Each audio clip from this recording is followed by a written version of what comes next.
bonus stage, we have reviews and previews. In the first half of the show, we have a review of Killzone 2 and Halo Wars.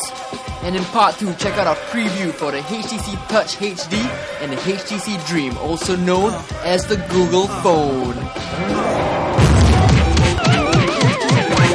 You reached the bonus stage.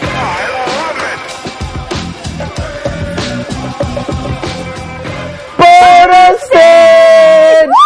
Is that good enough, Bryan? Yeah, no, it was good enough. I think by far, so far, Christina was the loudest. There was Pokwan, there was Christina, and then there was you. Am I missing anyone? Nicola! Yeah, Nicola was pretty loud, but Christina was the loudest, I'll have actually. to practice more, I guess. For a Mendo Pop fan, she was the loudest. Nicola, for a rock chick, she was quite timid, actually. How about for the girl next door? Is that okay? Can pass? That was possible for the girl next door. Okay. Anyway, welcome to the bonus stage, Rated TV's Tech and Games Show. My name is Bryan.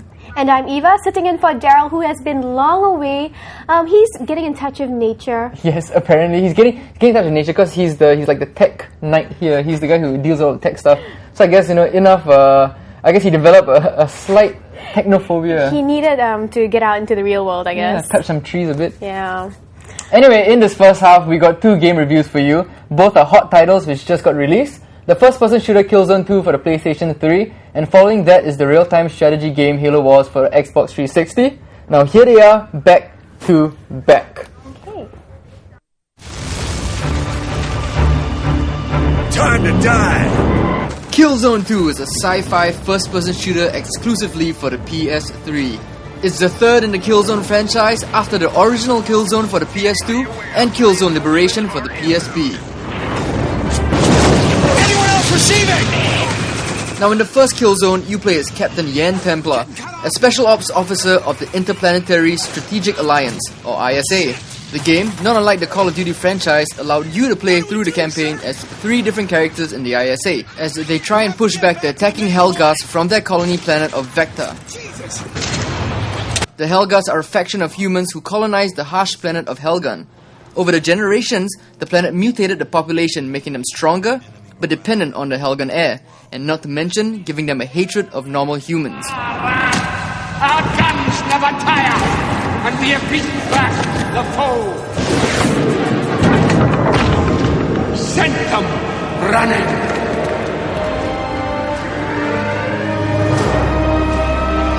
In Killzone 2, you take control of just one character, Sergeant Thomas Sevchenko. The ISA are finally taking the fight from Vector and back to the enemy planet of Helgon. Legion, ETA to link up is 30 seconds. I personally like the subtle touches of character development. For example, before your character Sev gets to leave for the invasion, he meets the main character from the first Killzone, Yan Templar, now promoted to a colonel. Almost resigned to his role as the leader and not a soldier on the ground, Yan stares at you with confidence and envy as you walk away, almost wishing he was fighting in your shoes again. Good luck, Sergeant. Sir, the ISA also confirmed that the second wave of the invasion fleet is due to launch imminently. They will arrive in orbit over the Helgan capital in approximately 2 weeks, by which time Fleet Commander Templar expects the first wave of the assault force to have dealt decisive blows against Vasari's forces. I'm sure we all wish our brave men and women good luck and Godspeed.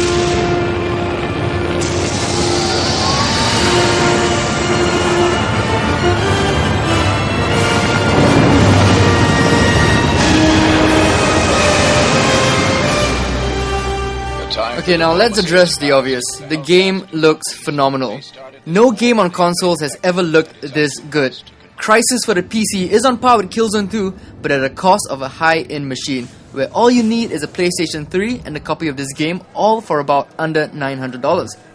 For the record right now, this is the best looking game you can get. High-res textures, dynamic lighting, and post-effects for atmosphere, volumetric fire and smoke, destructible environments, all make this the best looking game right now. If I had to nitpick, I'd say textures look pixelated at extremely close views. But that's just nitpicking. The game looks so good that you don't even stop to notice the graphics. It just looks too damn real. Now the game has been described as fighting Nazis in space, and that comparison isn't far from the truth. Now in the game, you have an array of weapons that you've probably seen before in other games. Your health regenerates, and you get to jumpstart the hearts of downed teammates. You're also allowed to take cover under fire. Now it almost plays like Rainbow Six Vegas 2, and that's a good thing. Now you have to realize this is Killzone 2, not Halo, not Gears of War. This is not the Twitch gameplay of Halo or the cover-centric Gears of War, and like the first Killzone, you move slow. Excruciatingly slow. It's realistic to move that slow if you have to carry that much, but at the expense of not being able to aim quick and fast, that's not originality, that's a gameplay problem. Now a game this good needs to be shared. A console this powerful should be able to handle split-screen co-op. Halo 3? Split-screen co-op. Gears of War 2? Split-screen co-op. Resistance 1 and 2? Split-screen co-op. Haze? Split-screen co-op. Killzone 2? Go play yourself. However, it's good to know that Killzone 2 has one of the best multiplayer modes with seamlessly task-based modes and a class system and badge system allowing you to customize your players with perks, much like Call of Duty 4. They made a good choice staging the game on Helgun. From the game cover art to the promotional posters, when you think Killzone, you don't think Interplanetary Strategic Alliance soldier. You think of the iconic orange eyes of a Helgus trooper that can only mean death and destruction. The length of the game is just right. Its difficulty is challenging without being frustrating.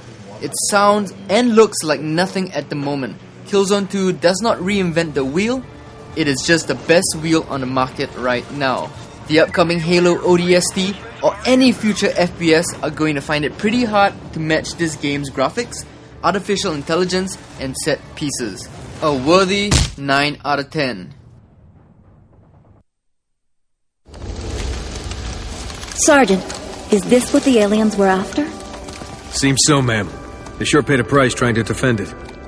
All quiet now.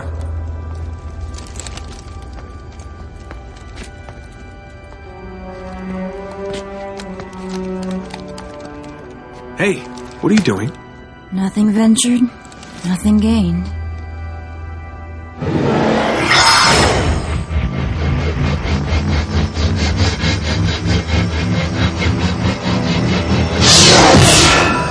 The Halo franchise is one of the biggest video game franchises in history, with the trilogy of games having sold over 24.8 million copies worldwide. Now the sci-fi story of Halo is set several centuries in the future. Over 800 planets have been colonized in 200 years. The inner colonies, which are closer to Earth, are more developed and politically stable. Due to the outer colonies not being as stable, the United Nations Space Command, or UNSC, created the Spartan II project to covertly suppress these rebellions in the volatile colonies. Now Spartans are cyborg super soldiers who are bred to keep the peace in these areas. The main antagonists of the series, the Covenant, are a theocracy of various alien races with the common goal of eradicating humanity, as they have deemed humanity an affront to their gods, the Forerunners. Now the Covenant band together under their religion and search for their gods' relics, which are found in some of the human-colonized planets. Enter Halo Wars, which is set in the 26th century. The year is 2531, about 20 years before the events of the first Halo video game. Now according to Microsoft, the demo of this game was set a one-day record for most downloads, and in the first 5 days was downloaded by more than 2 million Xbox Live Gold members. Now Halo Wars is a real-time strategy game by Ensemble Studios, who are responsible for the popular Age of Empire franchise. Halo Wars is a departure from the original first-person shooter Halo trilogy and provides a new way of experiencing the Halo universe. The game is exclusive to the Xbox 360 and was built with a 360 gamepad in mind. Now A is used to select units, and when you hold down A and drag the circle to select the units you want, left bumper selects all units in your force, and right bumper selects only units within your frame. X is used to issue movement commands and primary attacking commands, while Y activates the unit's special attack. For example, Marines primarily fire with their assault rifles, but throw grenades as their special attack. Ensemble Studios have taken out the focus on harvesting resources and fortifying defenses, and now the focus is on action, action, and more action. This is your mission, build your troops, and go get them. Seasoned RTS gamers will be turned off by the shallow control scheme and the tightly scripted missions and campaign. Now the game feels like it was made for the console gamer as well as the Halo player in mind. I applaud the objective-oriented single-player campaign, and I feel more console RTS games should adopt this style. The beautifully rendered and animated cutscenes which bookend each mission progresses the story, and almost serves as a reward to the user for completing a mission. Although a prequel to the original Halo trilogy by Bungie Studios, the story isn't up to par with the epic feel of the original trilogy. This is a disappointment as you're a commander of an army and yet the story fails to capture the severity of each battle. The game is of average length and could be completed in a day on easy mode. This short story length could be attributed to the omission of the Covenant not being a playable faction in the campaign. However, you can play as the Covenant in multiplayer mode. Bottom line, if you're an RTS fan, you might find Halo Wars dumbed down. However, if you're a Halo fan and or want to get into massive battles really quickly, Halo Wars is a must-buy. 8 out of 10.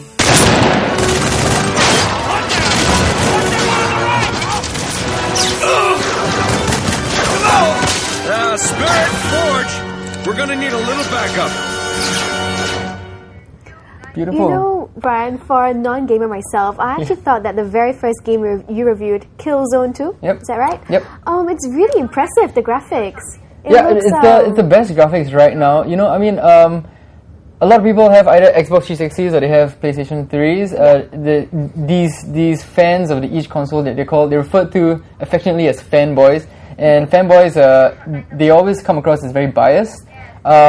When you review games for a job, you know, like I do, you can't have that biasness. And I personally play on both consoles. And you know what? Right now, the PS3 Killzone 2 is actually the best game out there. It doesn't even look like a game. It actually looks like a movie. The characters talking to each other and the way they move. It's not so robotic. It's amazing. The funny thing is that I couldn't show you a lot of the dialogue for the movie because it's about the game because it's sort of like Saving Private Ryan. It's a war zone. It's a futuristic war zone. And you know you don't want to kill Joy, in other words. No. These grunts, these soldiers, these troopers, so to speak, they're very vocal. They spew expletives. You know. So we couldn't show you, in other words, more. So I tried to show you most of the action, but not much of the dialogue because you know every other word in the sentence is one of those words. Yeah. So I know I'm a fan of first-person shooters. Killzone 2 is a first-person shooter.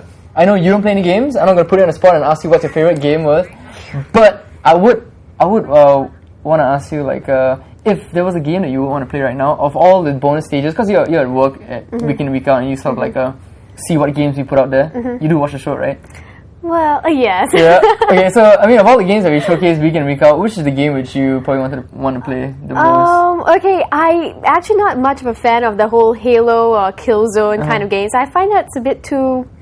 I don't know. I mean, it just doesn't. I just don't like it. Doesn't do it for you. It just it doesn't. I don't fancy it. But I do. My favorite all-time game is Tetris. Okay, yeah, no, it was everyone's all-time favorite game. Like probably after like Super Mario or maybe I don't know. It's the only game I know how to play, Brian. Okay. Yeah. Okay, and with that, I hope we helped in making your gaming purchases that much easier. Join Eva later as she tells you her first impressions of the HTC Touch HD and the HTC Dream, also known as the Google phone. Yeah.